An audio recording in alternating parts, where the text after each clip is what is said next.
So, hi, good morning. I'm Rachel, and we will do an interview with Mr. L today. So, my first question is, how old are you? What is your occupation and your work experience? Okay, yeah, good morning. My name is Leo Chan, Mhm. working here at Digita, age 47.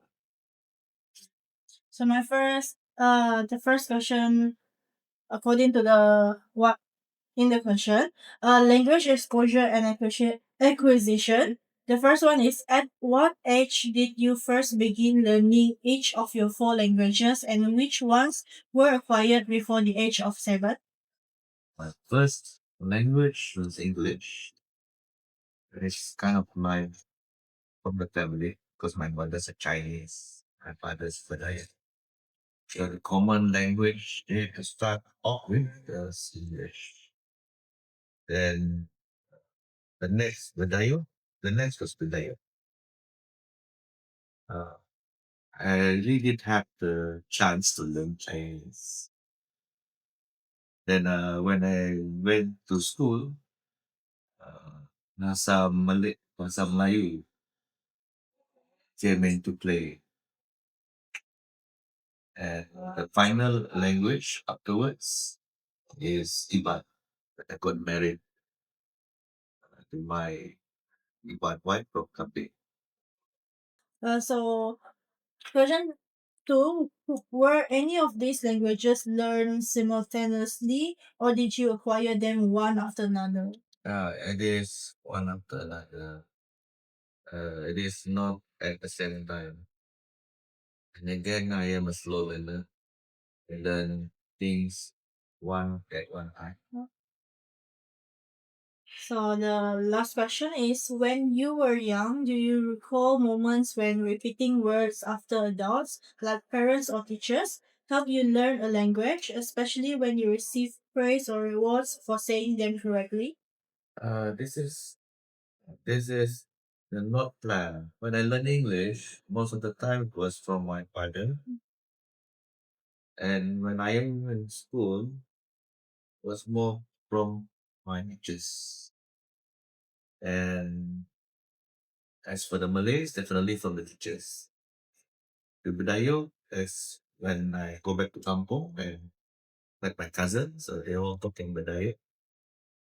And whenever I am back to Kamping, I will switch to Iba. So it's like there's no fixed person. Yeah. Everyone surrounds me are my teachers. Mm. Okay, so the next section is language use across contexts.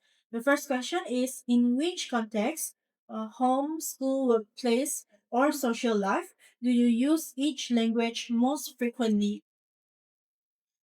For English, I use it.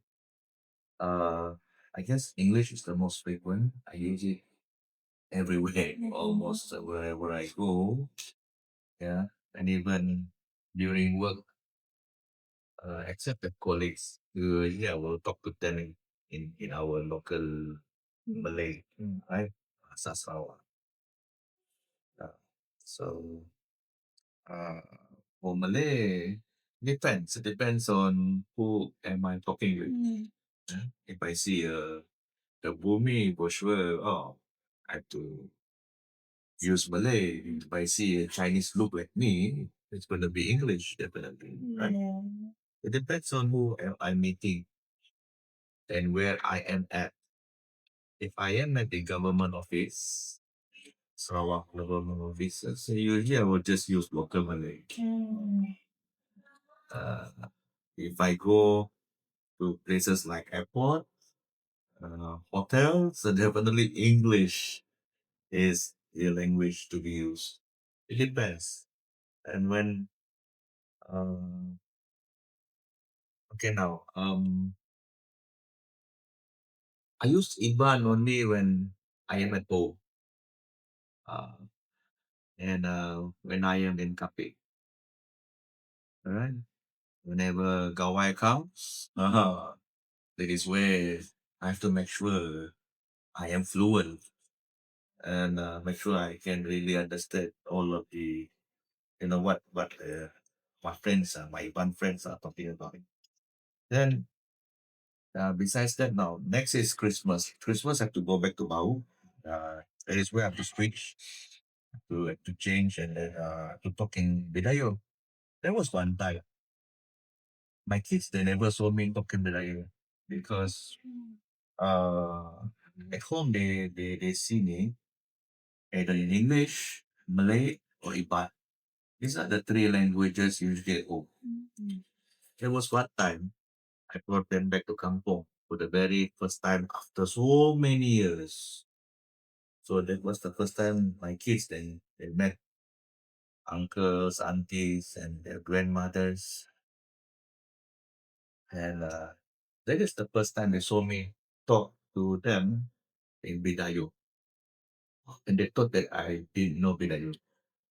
They were shocked. Even my wife was like uh, a little bit surprised because all they know is that I only speak three languages, but they forgot that their mother is actually a Bidayo. uh, in Bidayo, they call us Bidayo Moyao or Bidayo yang hilang. Right? Okay, so that's where that is the places where I use this language. So the next question is, have you noticed changes in your language dominance over time? For example, one language becoming stronger or weaker depending on your environment. English was the way I learned English at first was from songs, love songs. Was just all music. It all started from songs. Then when I went to school, it was so academic. I had to make sure that I can score good in English. Knowing that you know, I, when I was young, I was forced to read newspapers by my dad. Uh, he brought home newspapers every single day without fail, and I was forced to read at least the headlines. Sekurang-kurang headline. Uh, and in schools, the teachers are strict. They want the students to pass. So English is like must pass subject. It's a must pass subject. If fail, uh, uh, same goes to Bahasa Malaysia. The dominance of I would say I grow these languages uh they become stronger within me uh due to exams.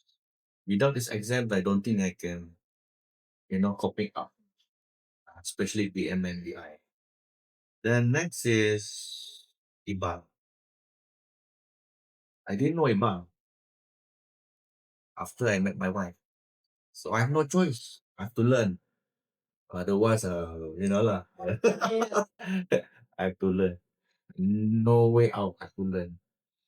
So I have to learn. So whenever I went back to Kapit, I'm a little bit scared because I'm scared of my Iban is not that good. Same goes to Bidayo. Whenever I go back to, I need to make sure that uh, I need to learn a bit from my dad. He's a Bidayo too. Before I go back to Kampong. Alright. So the language dominance is actually based on situations. Situations. So the last question is, do you feel that your ability to use multiple languages comes naturally as if you were wired for language, regardless of the environment or context in which you learn them? Yeah, it's automatic. It depends on who I am meeting with and where I am, place, and the people. For sure, if I see my wife, Iban lah. I see my kids, English, Malay, anything and everything, except Bidayu.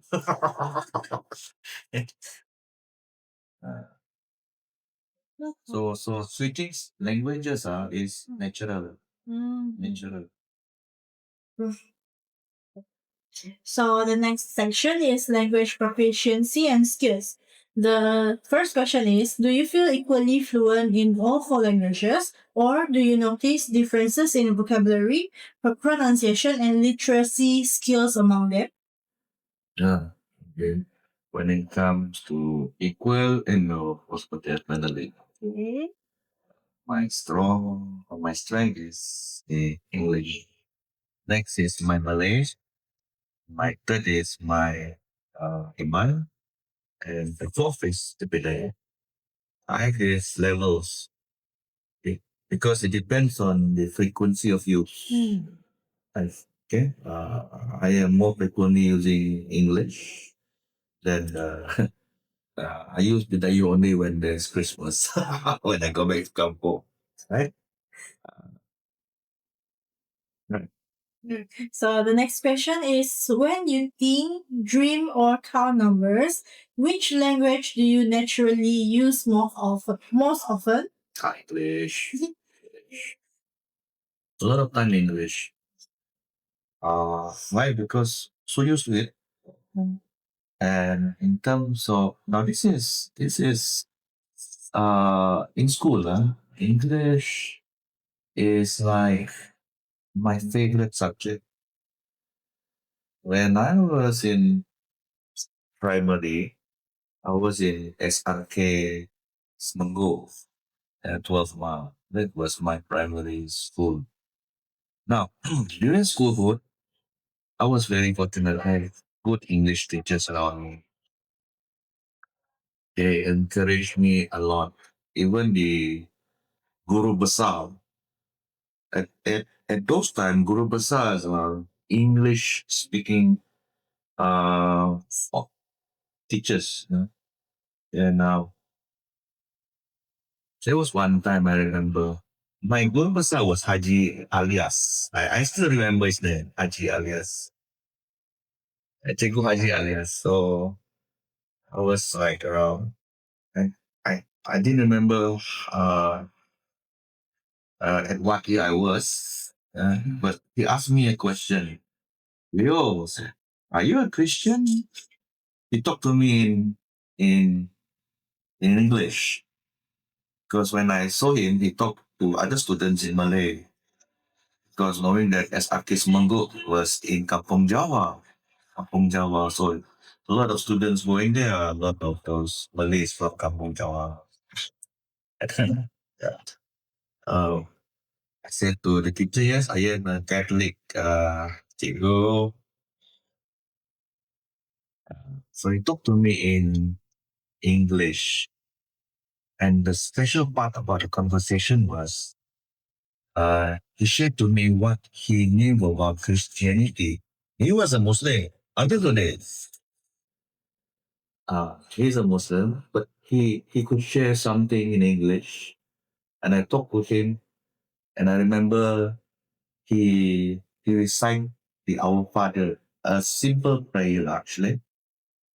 And I was like amazed on the knowledge he shared. Meaning, this teacher, I was as I said now, I have very good teachers. This is one of the teachers that I look up until today. He was just a simple teacher, but he talks a lot about knowledge. He shared simple things like life, how should we run our lives daily, and never forget to pray. That's what he said to all students, and regardless of any religious. That was my special teacher.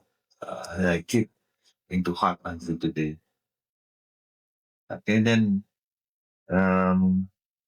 another teacher, Cikgu Wong. Wow, this one is she's a fat teacher, ugly looking. She speaks in class. She's a princess. She really the sound is not reflecting the image. She sounds so different. And when I went to university, another genius, an English teacher. I didn't register for foreign language. I didn't register for Japanese, for German, or French. I just stay with English. I need the marks actually. I need to score, right? So my lecturer's name was Hati Kahati, Miss Hati Kahati. And she said to the class, call me Miss Hart, a lecturer from Negeri Sembilan. Kind-hearted. Yeah. She was. She asked me one day after 3 years, so 2 years taking English subjects. She noticed that my grades every time I took English exams. At the end of the semester, I always get A minus, A plus, always A, never B. Is Leo, why you never get B? I said to her, hey, it's in my blood. I was just joking. So basically, English is something well grounded in me until today. Yeah, that's it. Okay. So the last question is, were there times when you realized you needed to understand certain concepts like time, numbers, or relationships before you could express them in your languages? Can you share an example? Example. Yeah, give you an example that happens last night. So last night, I drove my wife back from work. She finished her shift at 9. Then she suddenly came up with a question. Hey, because she's already 47 like me. So if people see me, they will call me Amu. Amu means old lady, right? So how about, old guys like you? I was driving. I was driving and I was tired. I wasn't really concentrating on question. So I joked to her in reply. I said, it might be Opa, I guess. Opa. And we were laughing at Opa. I think. So we took 5 minutes to think about it. And finally, oh yeah, I remember it was Ape. Okay. Ape. So yeah, the conversation. When I talk to my wife, yeah, a bit of Iban here, a bit of Malay here, a bit of English there, and a little bit of Chinese here. It's like during that 15 minutes of driving, there's a lot mixed inside. Just to find what is, that old dude in Chinese. Yeah, or ape, not opa, ape. Yeah. So for the next section is code switching and attitudes. The first question is, how often do you switch between languages in everyday conversations, and in what situations does this usually happen? Now, when it comes to switching languages, to me, I find it funny sometimes because when I speak to normal people, if I go down the stairs, hi, I see the guard, hello, I see to say hello to students. Most of the time, my social conversation will be in Malay. Right? Same goes when I go into classes. Yeah, I just come into class and then make sure the projector is on. I get things prepared. After that, I'll stand up and start reading. Hello, selamat datang, selamat pagi, right? And try to speak in English because knowing that the content or the content of delivery should be in English in Unita. So I try to stick to English. But sometimes when I see some students, they they have this face, you know, because this face showing that they are unable to understand what I'm trying to tell. So I have to switch from from from English to Malay, uh, out of mercy. Yeah, so I have to switch. So when I switch, then I see that soury look turns brighter with a smile like that. Or at least with no expression. Never mind. uh, so yeah, that is the usual part where I switch languages, especially when it comes to work, comes to class delivery. Social daily life. So this one is every day. When I see my youngest kid, I will talk to him in uh usually in Ipan. When I wanna joke with him, it's gonna be in English. Uh, and when I talk to my eldest daughter, definitely English all the way, no switching. And when I talk to my autism kid, the number two is autism, it's English and a little bit of baby talk because autism is different. So I switch languages like every day. And there was one time, no. Last Monday evening, I remember I switched. At first, actually, this last Monday, it was presentation. So students, when they present, I saw a lot of mistakes during presentation. They are not spontaneous. They just read the slides, which is not supposed to be happening. And I was a bit angry. Before the session started, I just briefed them in Malay. Yeah, okay, Tam, okay. Persembahan petang ni, kumpulan. So I talk as usual, blah, blah, blah, blah. It was all in Malay. After I saw the mistakes during presentation, I was a little angry.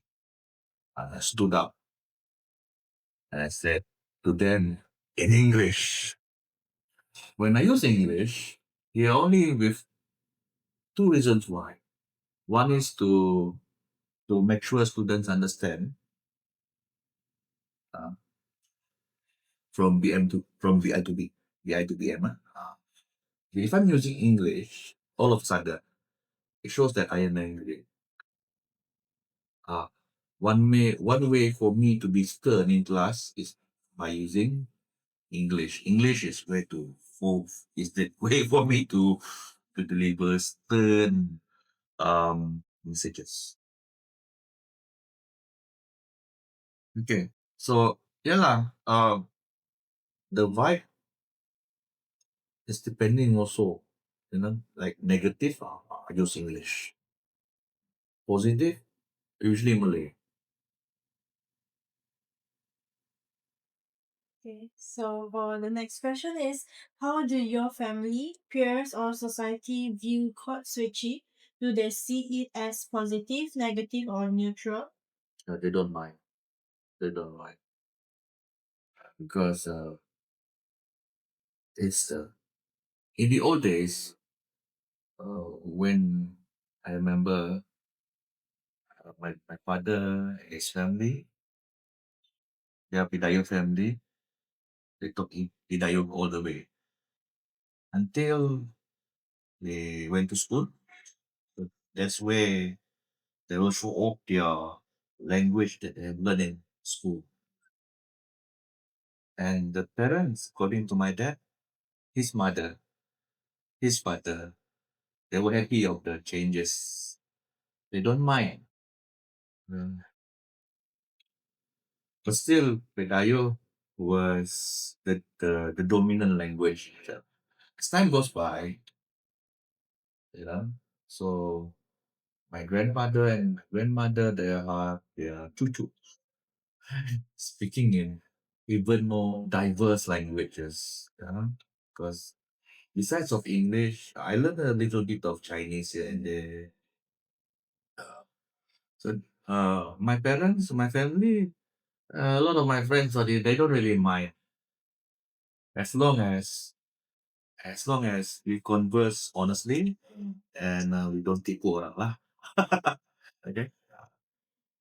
So for the last question is, how have conversations gestures, or interactions with family and peers influence the way you switch between languages or choose which language to use in social situations?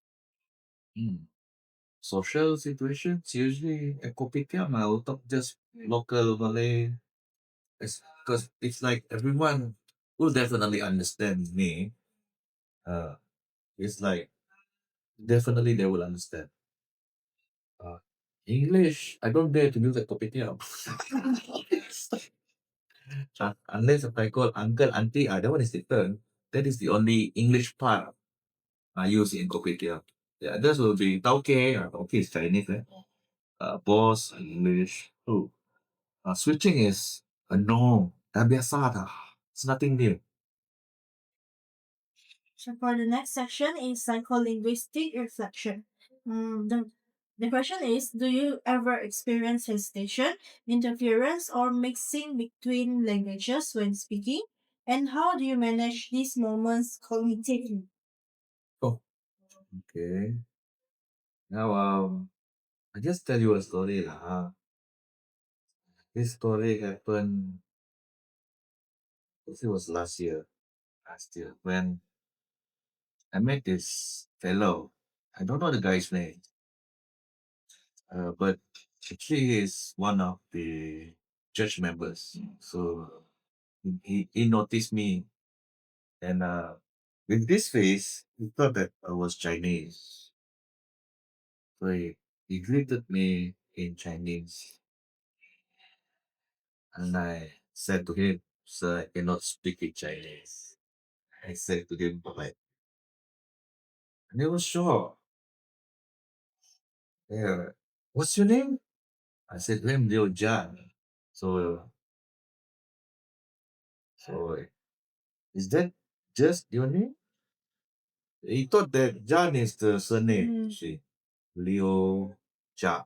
So he thought that the Jan is the surname because some Chinese they do have Jan as the surname. We usually see Tan, right? But they said some Chinese they have this surname Jan. So he thought that I was Chinese. I I really told him again and again, sorry, I cannot speak Chinese because I am not Chinese. So why are you there? I'm a Pidai. So ended up the conversation was in English. Then he asked me again, can you speak a bit of Chinese? So I just tell him a bit lah, but not full sentences, it's just words. Do you have any Chinese in that? He was like so curious. My mom's a Teochew now. Yeah, Teochew. Memang Cina lah kan. Uh, but how come you cannot speak English? You cannot speak Chinese again. I don't know. I cannot answer that because until today it's being left like that, right? Very unfortunate. Uh, I only learn Chinese when I see Chinese drama online. That's where I learn Chinese by myself. Uh, so whenever I go to market, I go buy things, I will hear people talking. Sometimes I do understand what they are telling, but I cannot reply because I just cannot because I don't learn how to reply Chinese. I just learn by myself on to understanding what they are talking about. So what happened here is uh okay, I exhibit to this guy again. I just tell him a bit of Chinese words I know. Then he was like, okay, done. This guy really cannot speak Chinese. That is the conclusion. And then he said to me, you better don't talk Chinese. Because if you do, it's gonna be bad. If you cannot speak, better just forget about it. Use the language that you can talk fluently. So that is from what he said, it actually discouraged me to learn more. But uh, the lesson learned here is I need to learn so that I can be better. At that time it worked. No. So switching with this type of person is it has to be with just one language. So during the conversation with this guy, I talk more English than other language. Some people they just do not want to switch. Yeah, I understand. Alright, that's all for today. Thank you, Mr. L, for your time and for sharing your experiences with us.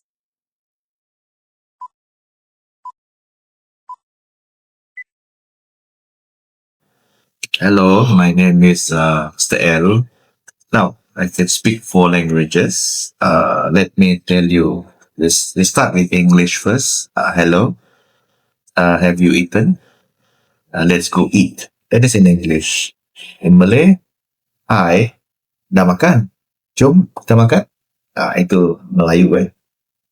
Iban, dah makan eh? Aram nih makan. Dari sini dah. And Bidayo, hai, mamano. Jaman. Okay, that's it. Thank you.